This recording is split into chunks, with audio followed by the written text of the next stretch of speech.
नमस्कार मित्रांनो, मुख्यमंत्री माझी लाडकी बहीण योजना सध्या संपूर्ण महाराष्ट्रात चर्चेत आहे. पण नुकतेच मुंबई हायकोर्टाने या योजनेबाबत राज्य सरकारला असे काही म्हटले आहे की ज्यामुळे सर्वच लाभार्थ्यांच्या मनात धडकी भरली आहे. हायकोर्टाने थेट विचारले आहे की पैसे नसतील तर योजना सुरू का ठेवली आहे. एकीकडे कोट्यावधी महिलांना दरमहा 1500 रुपये मिळत असताना दुसरीकडे हायकोर्टाने ही योजना बंद करण्याबाबत का भाष्य केलं, यामागे एक प्रकरण असं आहे जे जाणून घेतल्यावर तुम्हालाही धक्का बसेल. एका निवृत्त महिला कर्मचाऱ्याच्या हक्काच्या पैशासाठी कोर्टाने सरकारवर ओढलेले ताशेरे नेमके काय आहेत आणि यामुळे तुमच्या हक्काचे 1500 रुपये थांबणार का, हेच आपण या व्हिडिओमध्ये सविस्तरपणे पाहणार आहोत. व्हिडिओ शेवटपर्यंत पहा, कारण यातील माहिती तुमच्यासाठी अतिशय महत्त्वाची आहे. मित्रांनो, सर्वसामान्यांना वाटतं की ही टिप्पणी केवळ योजनेच्या विरोधात आहे, पण त्यामागचं शॉक व्हॅल्यू असलेलं सत्य वेगळंच आहे. हे प्रकरण आहे मुंबई महानगरपालिकेच्या शिक्षण विभागातील एका निवृत्त महिला कर्मचाऱ्याचं. 7व्या वेतन आयोगानुसार या महिलेला तिची पेन्शन आणि थकबाकी मिळत नव्हती. जेव्हा हे प्रकरण कोर्टात गेलं तेव्हा सरकारने सांगितलं की आमच्याकडे सध्या निधीची कमतरता आहे. हीच ती गोष्ट आहे जिथे कोर्टाचा संताप अनावर झाला.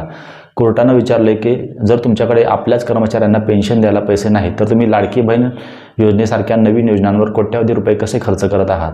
हे विधान केवळ एका योजनेबाबत नसून सरकारच्या आर्थिक नियोजनावर उपस्थित केलेला मोठे प्रश्नचिन्ह आहे. चला तर मग समजून घेऊया नेमकं काय घडलं. मुंबई हायकोर्टाच्या खंडपीठासमोर या निवृत्त महिलेची याचिका आली होती. कोर्टाने सरकारला स्पष्ट सांगितलं की पेन्शन हा कर्मचाऱ्याचा कायदेशीर हक्क आहे. सरकारने निधी नसल्याचं कारण दिल्यानंतर कोर्टाने सरकारला खडे बोल सुनावले.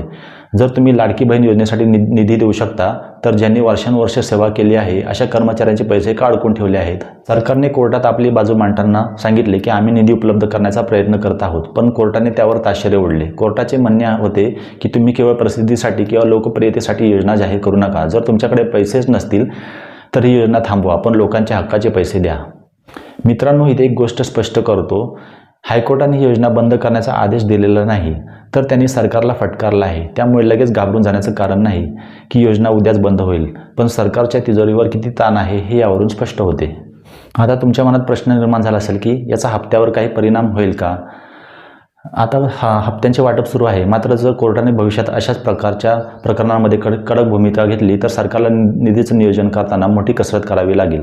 विशेषतः जे प्रलंबित अर्ज आहेत त्यांना मंजुरी मिळताना विलंब होऊ शकतो.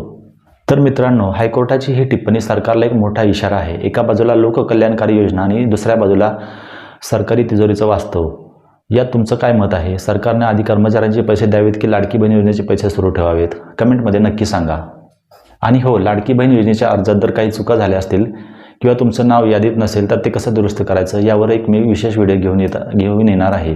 त्यासाठी चॅनलला सबस्क्राईब करून ठेवा. भेटूया पुढच्या व्हिडिओमध्ये. धन्यवाद.